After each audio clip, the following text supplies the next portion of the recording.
Bonjour! Today I invite you to join me for a quiet moment at home. The weather has cooled down a bit, which is quite common for March in France, so I decided to treat myself to a slow day, pottering around, baking and sewing. The children have just gone back to school after 2 weeks of holidays, and as always, I felt a little nostalgic. I love having them at home and sharing moments together. And school days in France are quite long, so every break is a precious time to reconnect as a family.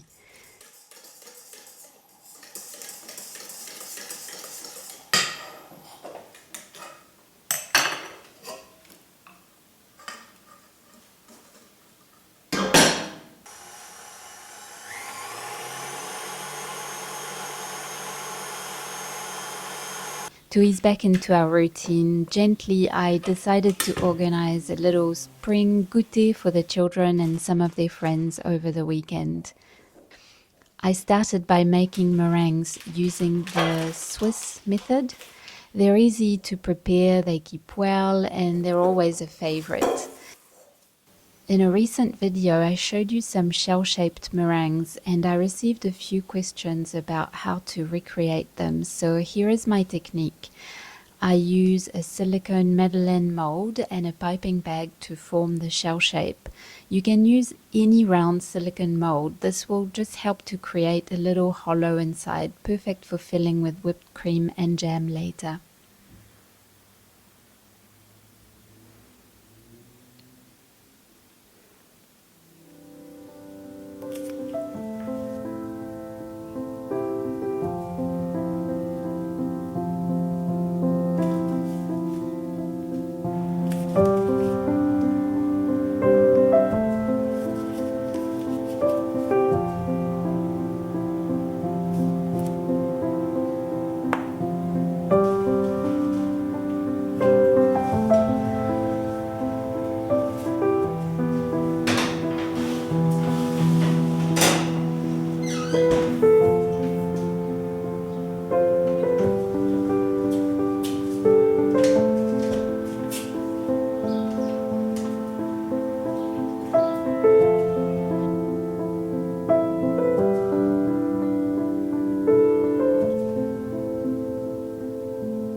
Recently, I sewed this vest for myself using a beautiful wool fabric with a tweed pattern and chocolate velvet trimming. When my daughter saw it, she completely fell in love with it, and since I had some fabric left, I decided to surprise her with a matching one.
I think this little vest has a bit of a British feel to it, and the colourful lining adds to that charm.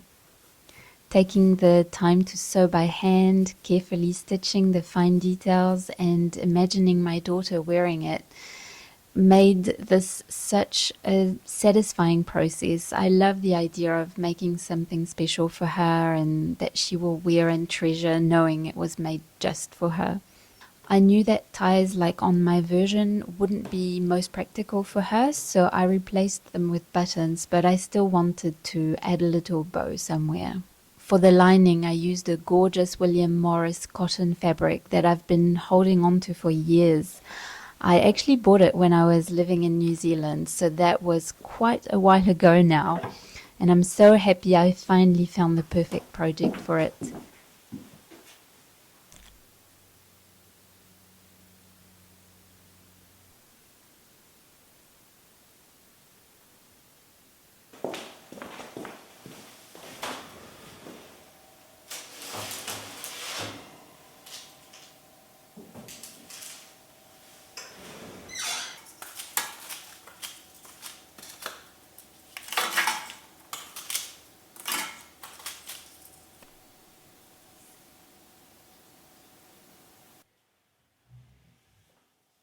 Next, I made what we call in French a gâteau magique, a magic cake.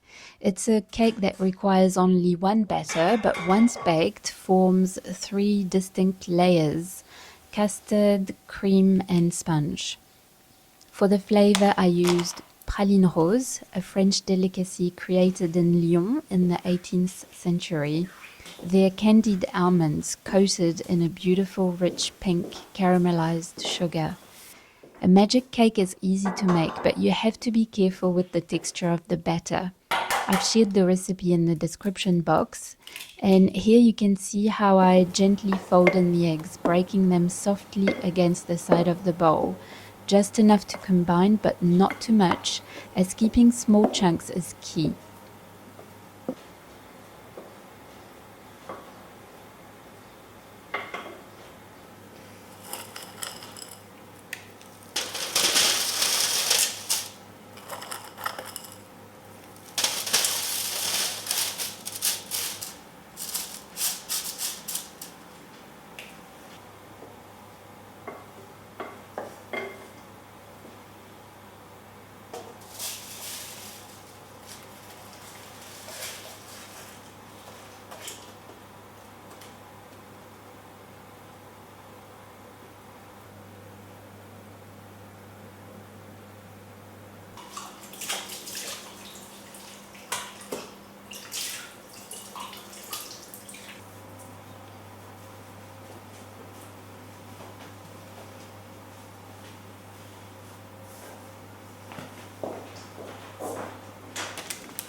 My husband brought me these beautiful flowering branches. He makes me laugh because he always thinks big. He came home with an enormous bouquet, and I love it so much. And I never have the heart to trim the branches down. I like to keep them oversized and slightly out of proportion. It always makes me think of him.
I really wasn't sure if we'd be able to set up outside in the end. You can't see it here, but just after I laid the tablecloth, it started snowing. Yes, snow. It only lasted a minute, but it was just that little reminder of how unpredictable March can be in France. We call it les giboulées de Mars, similar to April showers in English. Luckily, the sun eventually made its way through, and a little helper joined me to work on the floral arrangements. And of course, to taste test the candied.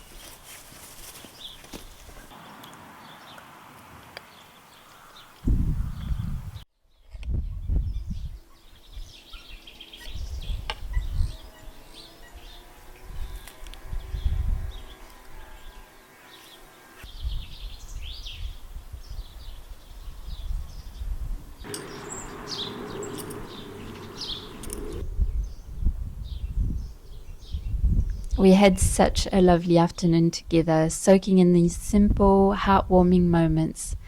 Thank you for sharing this time with me, and I'll see you again very soon. À bientôt.